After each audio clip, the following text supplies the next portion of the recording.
I mean, given Keith's presentation, what I really wanted to do in this session was to say that there is a sort of European umbrella that overarches all of this stuff. And when I read Time to Deliver, I was struck by how many parallels there are with what is now being called the European Youth Work Agenda, which applies to 47 countries in Europe and came out of the third European Youth Work Convention, which many people have never heard about, although there were Welsh representatives at that convention, and because it was online, it did involve quite a few thousand people, and from all over Europe, to talk about how we took an agenda for youth work forward.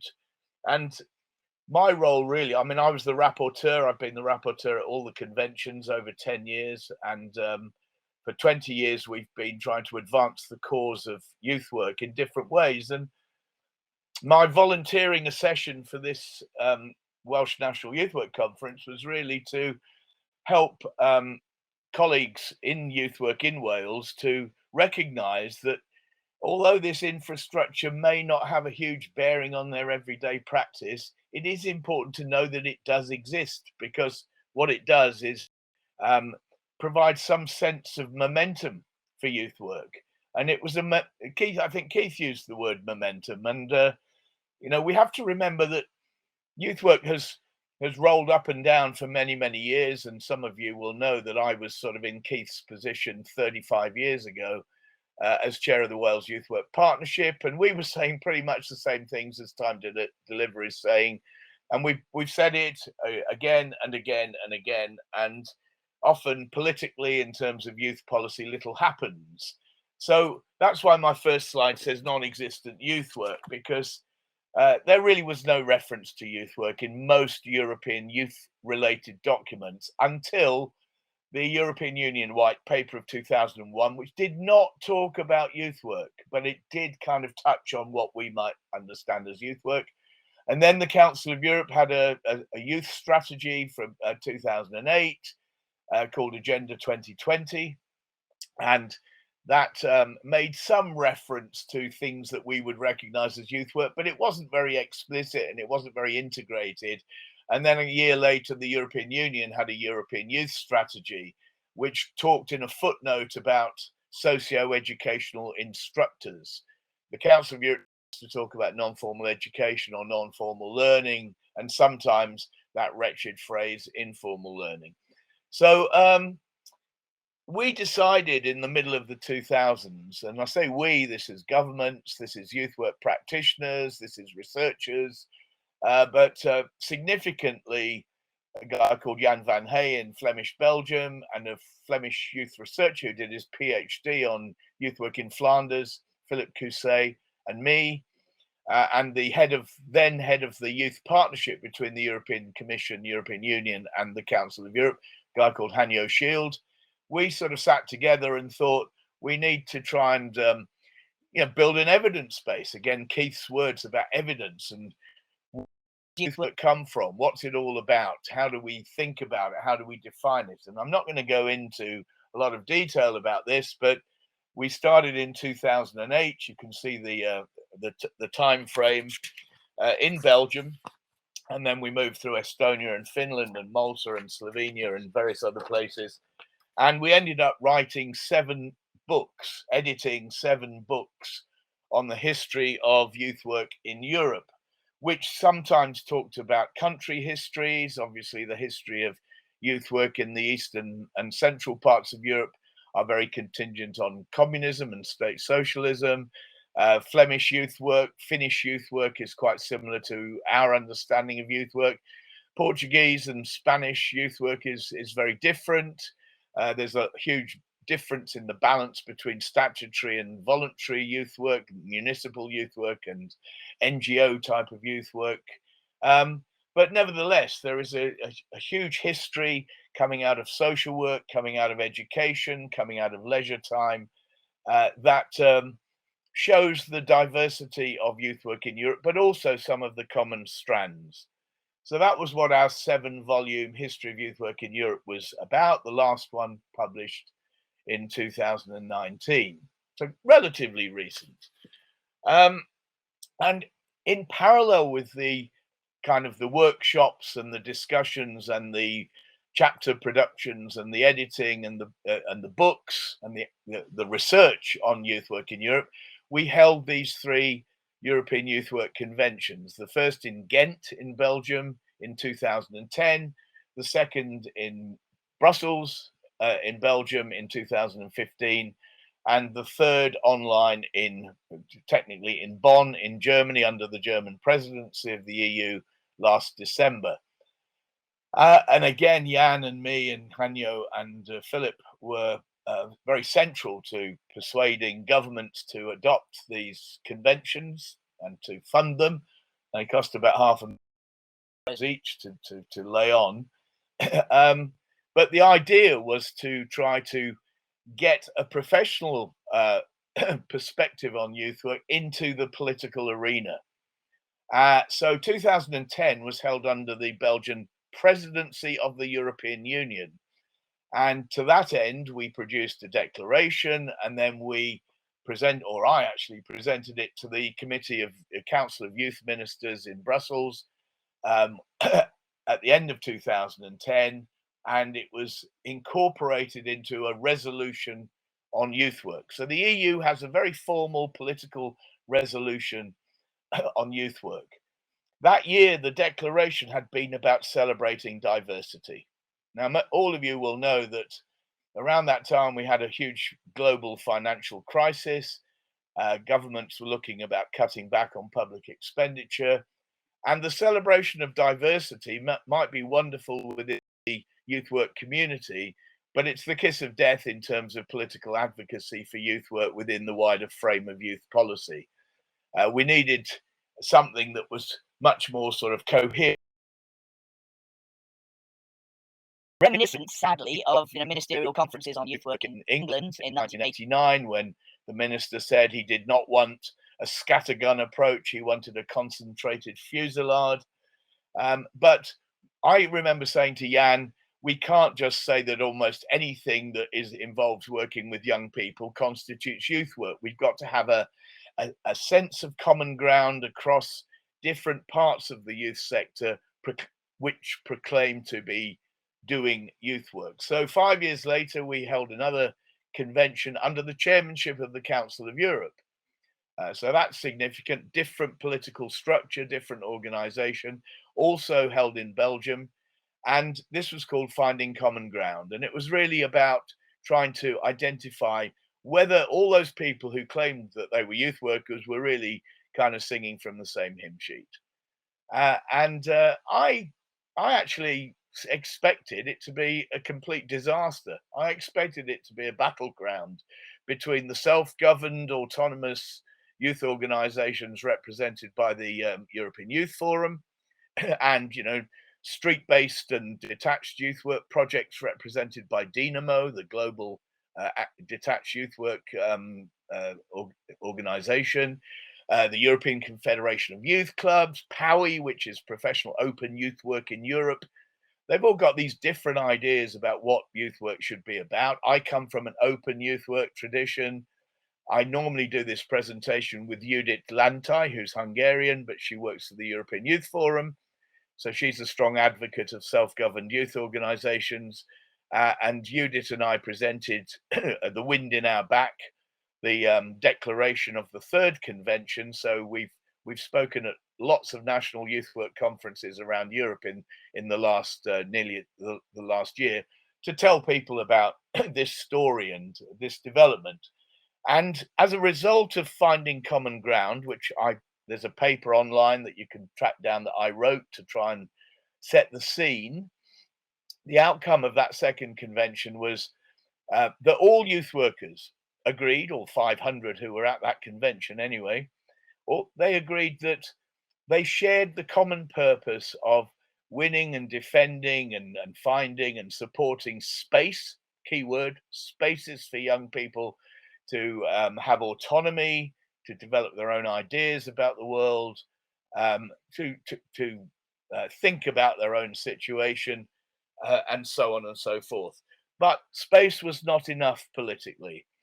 The other shared characteristic of all forms of youth work was about building bridges for young people towards the next steps in their lives, not towards the labour market, not about employability. That might have been part of it, but it wasn't the jobs agenda. It was really about purposeful and positive stepping stones towards better futures. And as a result of that professional declaration about spaces and bridges, the Council of Europe established a high-level task force on youth work for 47 countries. I was a member of it, and we wrote something called a recommendation on youth work, published in 2017. So we have these two key documents from the European Commission and from the Council of Europe, really saying to government, saying to ministers, youth work is an important part of the package policy that you need to be developing for young people. Now, we got Germany to agree 5 years ago to host a third convention, because Jan and I discovered that in December 2020, Germany would be both the president of the European Commission of the Union and the chair of the Council of Europe. And there was this kind of convergence of responsibilities. And so we decided to try and organize the third convention in December 2020, when Germany held both positions. Now, the process was different there because I wrote a position paper for the third convention, and then most of that paper was adopted in a political resolution by the European Union in early December 2020, before the third convention took place. But that resolution was the basis on which, the political basis on which the third convention took place, for, again, all the participants there to consider how they might try and take the agenda forward within that political resolution.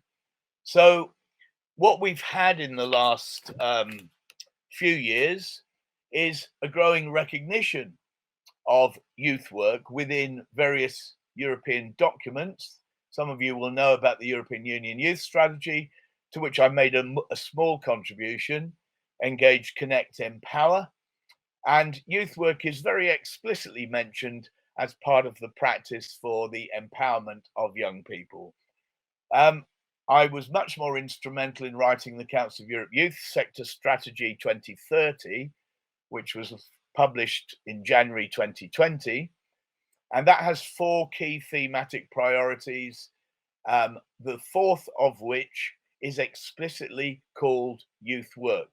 We had a lot of debate internally as to whether youth work was a transversal, cross-cutting issue that should inform democratic renewal, peaceful societies, diversity, access to rights, and so on. But it was felt that youth work was important enough to merit being a thematic priority of its own. So youth work very explicitly is now positioned within the 2 key European institutions' youth strategies for the next 7 to 10 years. I don't need to tell any of you this. This will all be very, very familiar to you if you look at it, and I'm sure I can make these slides available to you. But I had been asked to write this paper on the challenges for youth work in the 21st century, and predictably, I came up with this list. And it's a list that all of you could write, and that the Interim Youth Work Board has touched on nearly all of these things.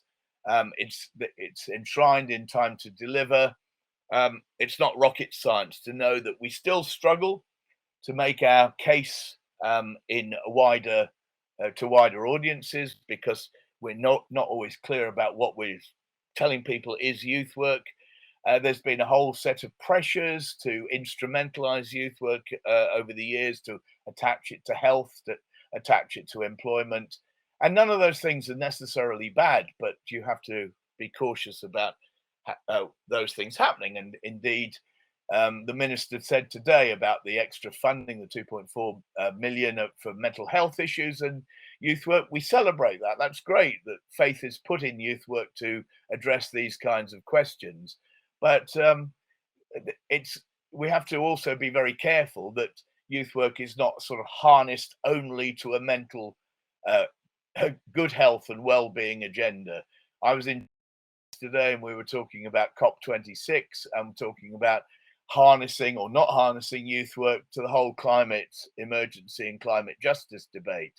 So constantly youth work is being pulled around, and Keith again made the very important point that we don't want to be buffeted around by the wind, but if we do have the wind in our back, we hope that it's sort of pushing us all in a sensible and similar direction. Anyway, I'm not going to go into all of those things, but you can see there's a whole set of issues that would be quite. And I think you can find this document online, and the 5 key issues that I kind of pulled out of that paper that I wrote are the 5 issues in the European Union's resolution on youth work.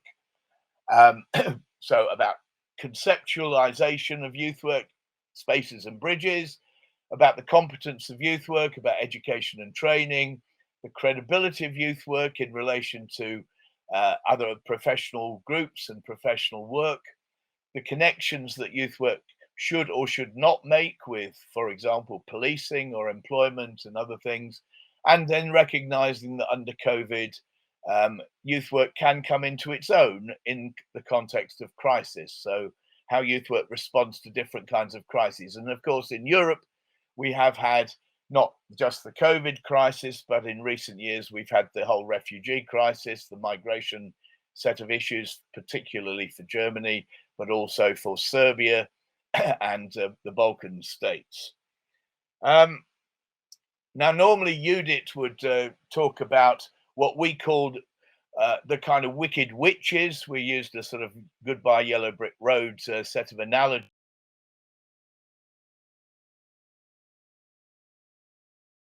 A heart and a head, and courage of our own convictions. The straw man and the tin man and the scarecrow. I think I've missed one there, but never mind. So we talked about the wicked witches that surround youth work, where we should have a role to play in relation to all of these things, but we should not be subordinated to them. So youth work should not be subordinated to all of these agendas, but they, of course, are very real in young people's lives. And therefore, as Keith said, if youth work is about listening to young people and responding to the things that they need and express they want, and that's our whole Welsh extending entitlement kind of agenda, then we obviously have to take cognizance of these kinds of issues. And so that is the 20-year context in Europe that led to the production of Signposts for the Future, as it's called. I mean, you've always got to have a trendy title. The Irish youth strategy is called Better Outcomes, Brighter Futures. And I was with somebody from the National Youth Council of Ireland in Germany yesterday. And I remember saying to the minister in Ireland once that I didn't imagine that any politician would want a policy called Worse Outcomes, Darker Futures. I remember saying to Tim Loughton in England, you're not likely to call a youth strategy negative for youth. So we've always got these very optimistic metaphors about bridges and signposts. And I've just written a book for the Council of Europe called About Time, which is about youth policy. And now my screen has something's gone wrong here. But I better just, sorry, I can't see where I am. I'll just keep talking. And so we put together this 20-page or so document, which talks about the youth work community of practice. And we have to remember that in Wales, we may have the voluntary sector and the municipal sector and certain kinds of dedicated projects, but the youth work sector in Europe is much bigger, much stronger on international youth work, much stronger on exchange programs, which will be discussed later on at this conference as well, because we've lost them now we've left the European Union, certainly lost them through Erasmus+. We know that non-formal education and learning is becoming a more recognized set of learning and development practices in many countries. I mean, I'm doing work in Moldova at the moment where if you mention education, it's about schools, and that's the only thing it's about. But Moldova is currently establishing a youth strategy to try and fit non-formal education more closely with formal education. And in the Building Back Better and the learning recovery political agendas in Europe, youth work is being quite carefully attached to that in some countries at least. And so nearly there.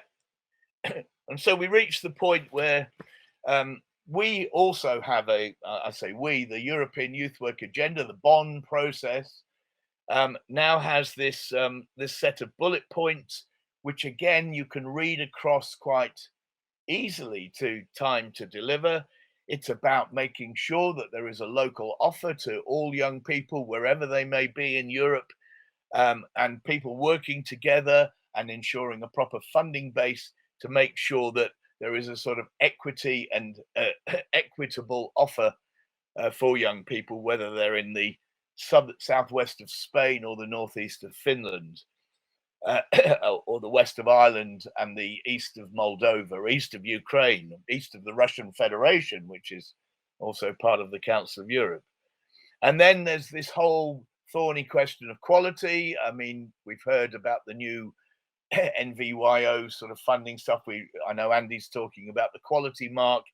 We use this word quality. Of course, we don't want any youth work to be poor quality, but criteria for judging good quality is quite elusive and I think in extending entitlement, I wrote a sentence which said the quality of opportunity extended to young people is sometimes, if not always, more important than the specificity of outcome. So, where are we judging quality in terms of what we do with young people or what comes out of that practice and process? And then there's, to what extent do we want to sort of shape a common direction for youth work in Europe? And that's contentious. We have to think about how youth work does connect to schooling and health and education. I've said schooling and criminal justice and other areas of public policy for young people. Keith mentioned the term recognition. It's been a huge issue in the European agenda for the last 15 years. Youth work is both a traditional practice and one that is very flexible and capable of responding to new challenges. So the whole point, and again, it's been mentioned this morning, is about to what extent should youth work be expected to innovate to respond to those emerging challenges that are around the corner, and we don't know quite what they're going to be yet. We argue in Signposts for the Future that youth work needs to be much more firmly embedded in policy frameworks. And one of my constant irritating remarks is that youth work is a tiny fragment of wider public policy. It's not a central feature in most deliberations by politicians. It's not even a central feature of educational debates. So we have to be quite careful about over-egging the place of youth work while saying, and I say it from my heart, that youth work for the young people who it reaches and for the young people who seek to engage with it, it can be absolutely central and significant. But, we talk a lot about trying to ensure that youth work is funded to 2% of education budgets, 2%, which is an even smaller proportion of overall budgets for policies for young people in most national policy environments. And nevertheless, we need to lock youth work into a strategic framework that is powerful and persuasive enough to fit into wider youth policy frameworks. Keith's talked about Time to Deliver, and I think at least half of you, I hope, have read this already, and you will see a summary of the key themes there, but they are remarkably similar to Signposts for the Future. And I think that Time to Deliver will be strengthened if it can make some reference to the commonalities with the views of well over 1,000 people who participated in the third convention, who were tasked with debating and advocating a range of things that should inform signposts for the future. I'd say we, the drafting group, and me as the rapporteur general, were of that convention. So this is clearly common thinking on the part of youth workers from all corners of the wider Europe.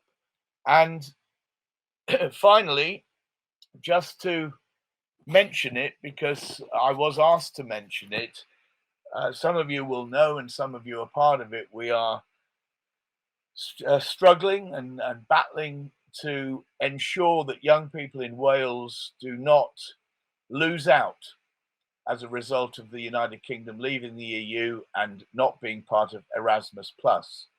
As I said to somebody earlier today, and most of you will not know this, I shouldn't imagine, the current budget, the next 7-year budget for Erasmus+ overall, which includes the youth dimension of it, that's the plus bit, is over 23 billion euros.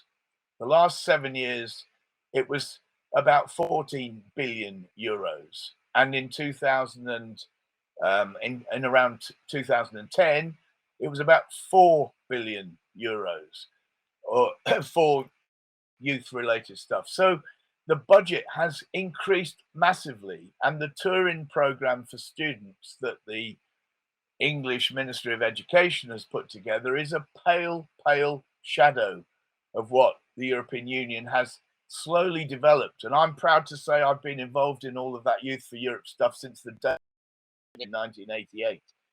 So we need to make sure that somehow the International Learning Exchange Programme in Wales maintains the possibilities